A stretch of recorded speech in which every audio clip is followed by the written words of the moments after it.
रोज बहकते हैं कदम तेरे पास आने के लिए। रोज बहकते हैं कदम तेरे पास आने के लिए।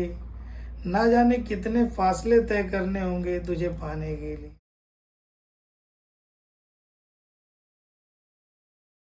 नमस्कार, प्रणाम, आदाब, सत श्री अकाल। हेलो हिंदुस्तान। मैं मनोज कुमार उर्फ देवा आप लोगों के बीच आज फिर एक नई कहानी के साथ। ये कहानी है एक लड़के की। वो उस रेलवे स्टेशन पे बैठा होता है और अपनी मोबाइल में मतलब एकदम लीन होता है। उसके बाजू में एक खूबसूरत सी लड़की आती है और बैठती है। पसीने से तर होती है, पसीना पोंछ रही होती है और वो भी अपना टिकट विकट निकाल के देखने लगती है। इतने में ये लड़का, दाढ़ी वाड़ी इसकी होती है और ये लड़का उस लड़की को देखता है तो पहचान जाता है। बोलता है, अरे, इसके दिमाग में आता है कि अरे ये तो वही है जो मेरे साथ, मैं जिसके ऊपर अपनी जान छिड़कता था, कभी मेरी जान हुआ करती थी। तो उसको बोलता है कि अरे इंदु। जब इतना बोलता है तो वो लड़की उसको सोचती है कि अरे ये कौन है जो मेरा नाम लेके मुझे पुकार रहा है। तो अचानक देखती है तो बोलती है, अरे मनोज। तो वो दोनों आपस में फिर बात करने लगते हैं। उसको भी पता चलता है कि भाई मतलब 6 साल पहले ये लड़का मतलब गांव छोड़ के चला गया था। और वो पूछती है, और तुम्हारे बीवी बच्चे कैसे हैं? तो ये पूछता है, मेरी छोड़ो, आप अपनी सुनाओ। और आपकी तो शादी हुई, बाकी सब कैसा चल रहा है? तो उस लड़की ने बताया कि शादी तो ज़रूर हुई बट मेरा तलाक हो गया और बच्चे तो हुए ही नहीं।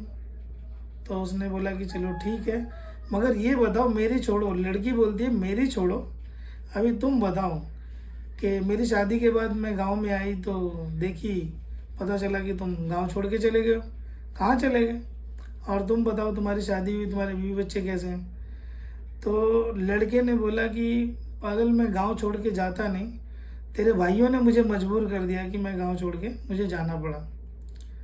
और मैं बहुत दूर रहता हूँ माँ के साथ। तो उसने बोला कि इतने में लड़की की ट्रेन आती है। तो लड़की जैसे चढ़ने के लिए जाए ट्रेन में, इससे पहले वो उसको आवाज़ मारता है और एक बात बोलता है कि इंदु, क्या तुम ये ट्रेन मिस कर सकती हो मेरे लिए? तो उस लड़की ने बोला कि अरे पागल, ये ट्रेन क्या है? तुम ये नहीं बोल सकते क्या कि मैं तुम्हारे पास हमेशा के लिए रुक जाऊं? बस इतनी सी बात, उसका प्यार जो खोया हुआ था वो जाग गया और ये लड़की, इसके मन में भी उसके प्रति जो प्यार था वो भी फूट पड़ा और फिर दोनों मिले और मिलने के बाद उन्होंने अपनी नई ज़िंदगी स्टार्ट की।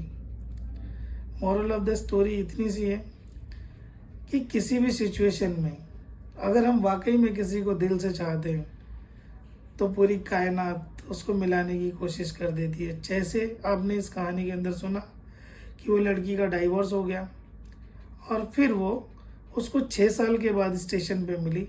ये लड़का उसकी शादी के बाद से गांव छोड़ के चला गया था, उसके भाइयों ने इसको प्रताड़ित किया, बट फिर भी दिल में इसके आस थी और इसने कहीं शादी नहीं की, इसलिए ये दोनों एक जगह पे मिले।